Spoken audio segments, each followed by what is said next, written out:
I swear, I just wish she'd disappear. Annoying as hell.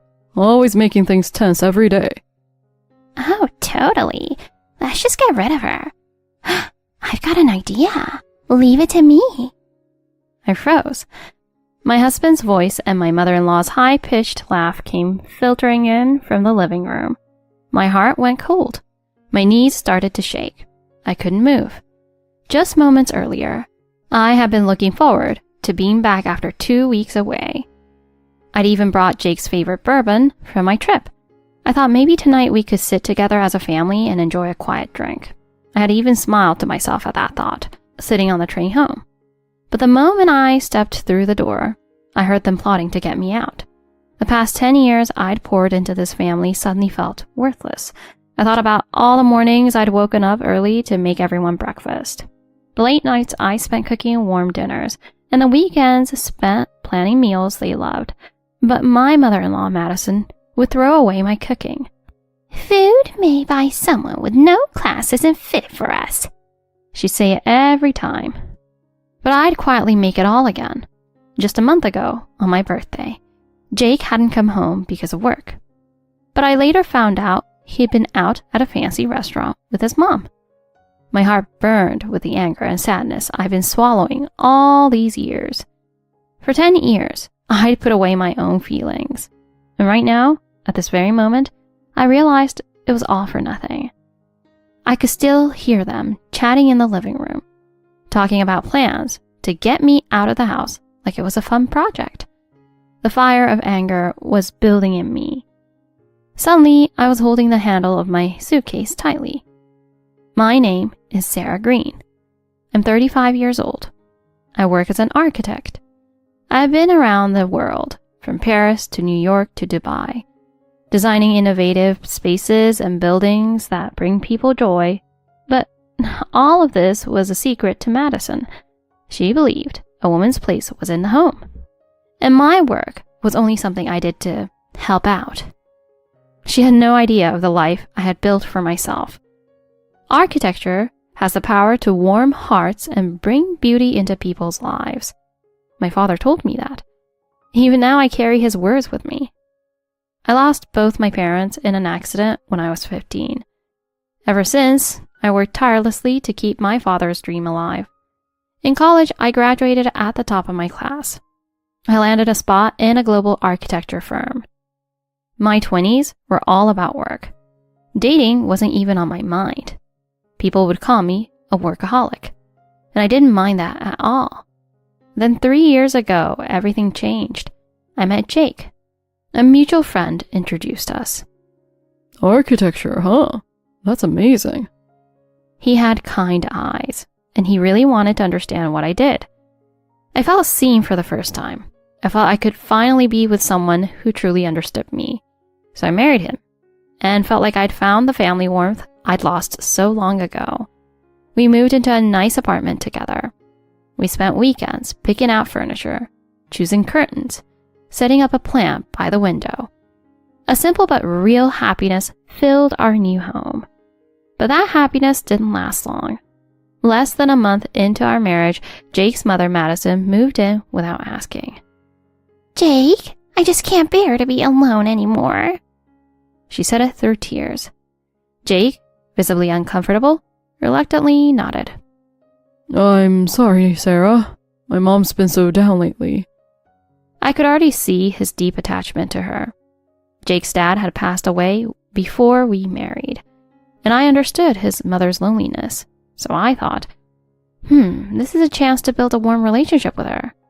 I worked hard to make her feel welcome. I got up early to make breakfast. I took care of the house after work, even though I was exhausted. On weekends, I'd plan things we could all do together, like going out or trying new recipes. Sarah, you don't have to do so much. If you overwork yourself, we'll all be worried. His words actually made me want to work even harder. But Madison's attitude began to change, bit by bit. This soup is awfully bland. Jake, how are you supposed to get your nutrients like this? I'm so sorry. I'll do better next time. I kept my voice steady, holding back tears. And look at the way this laundry's folded. You're so busy with work, but this is just sad. My hands clenched involuntarily. You know, men start looking around when their wives are too busy with work. Especially with someone like Jake. Such a good-hearted man. Her blatant comments stung, but I endured it. This was my family now. Occasionally, Jake would try to stand up for me. Mom, maybe don't say it like that. But his voice would trail off when she gave him a stern look. Every time that happened, a small part of my love for him faded. But I kept hoping that one day Madison would understand me. One night, I finally shared my dream with Jake. Jake, I want to start my own architecture firm someday. I want to build things that make people happy. And if I could have my own firm, I'd have more time for us. That's incredible, Sarah. You'll make it happen, I know it. His gentle smile warmed my heart. For a moment, it felt like I had a true partner. Recently, I secured a major project, one that could put me on the map as a serious architect. When I told Jake, he seemed happy for me at first. Wow, that's amazing, Sarah. But his smile didn't reach his eyes. He looked down, like he was hiding something. Just make sure you don't neglect things here at home, okay? Mom's been worried. His mother's hand landed firmly on his shoulder, giving me a disapproving stare. I could see all of Jake's insecurities and Madison's jealousy clear as day. But I couldn't give up. I still wanted to believe that one day we'd truly be a family. Until that night. One night, as I was finishing up the dishes, Madison's voice, sharp and mocking, cut through the quiet. Sarah, come here right now. Her voice was so harsh, it made my shoulders tense up. I sighed, bracing myself, and left the sink to join them. The smell of alcohol filled the room. Jake was sitting uncomfortably on the couch, looking uneasy. Madison's face was flushed, a satisfied smirk on her face. So, Sarah, are you really going on business trips? Or is it something else? Her accusation shocked me, leaving me momentarily speechless. My throat tightened, but I forced myself to stay calm. I knew from experience that arguing back would only make things worse. Then she produced a piece of paper, a divorce paper. Jake's signature was already on it. My heart pounded as I stared at his familiar handwriting. We're keeping it ready to go, in case you step out of line. I know some legal experts, you know. Her mocking smile felt like ice in my veins. My hands started to shake. Memories flashed in my mind, our wedding day, the new home we'd bought together, and every small moment we'd shared. Jake, what's going on here? Is our marriage that meaningless to you? Jake wouldn't meet my eyes. Well, Mom's just worried. And you're gone so often now. See? Even Jake is concerned. Running off on all those business trips and leaving the house in shambles. I looked at Jake, and suddenly everything was clear. His need for his mother's approval outweighed any commitment to me. I was furious, but too proud to let her see my pain. For years, I've kept this house running and taking care of both of you. And now, after everything I've done, this is what I get? Madison scoffed, rolling her eyes. Busy, always so busy. Jake, you even told me yourself you're fed up with her being gone all the time. I mean, yeah, I did say that, but... He looked like a scolded child, afraid of contradicting her. A part of me broke at that moment. The man I trusted with my heart was siding with someone determined to tear me down. Still, I didn't sign. I couldn't just walk away from my marriage without fighting for it. So I left for a 2-week work trip to Dubai, hoping the distance would clear my head. Then, during my trip, an email arrived that stopped me in my tracks.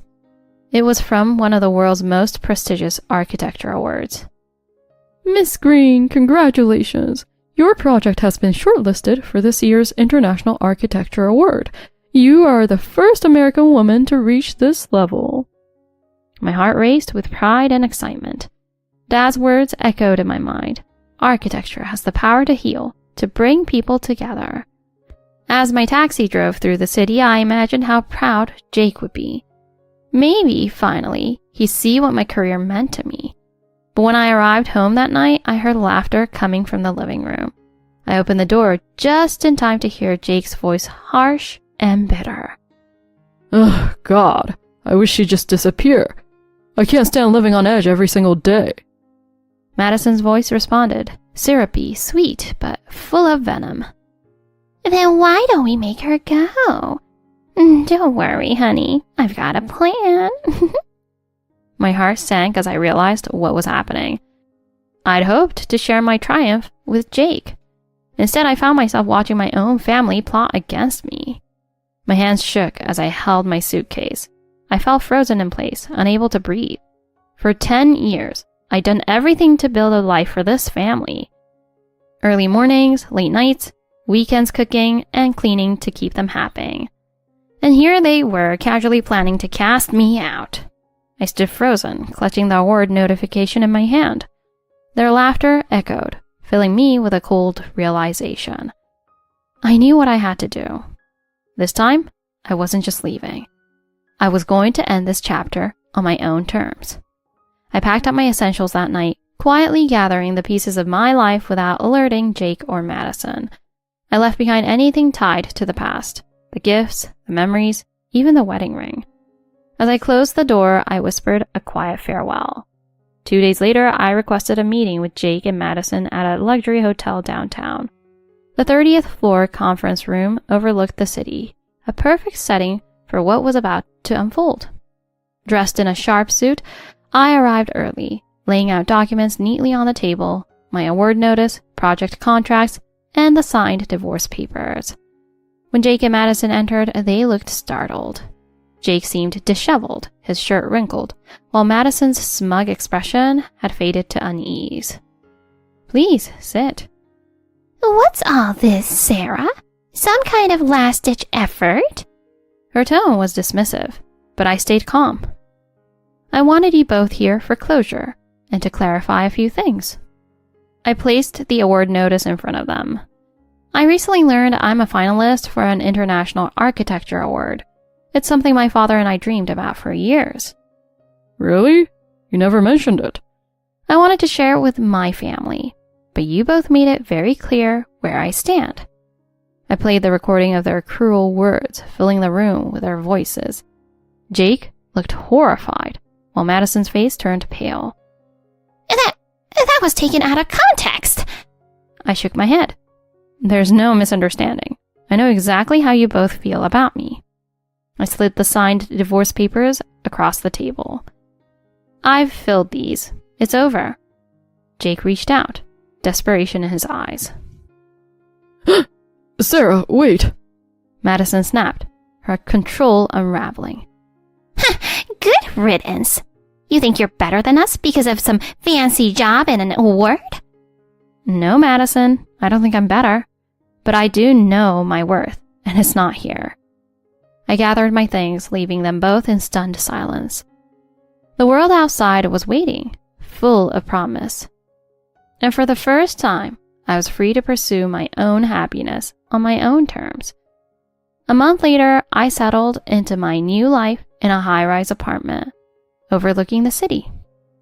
The building was a reflection of my passion, with elegant architecture and stunning views, embodying everything I loved about design.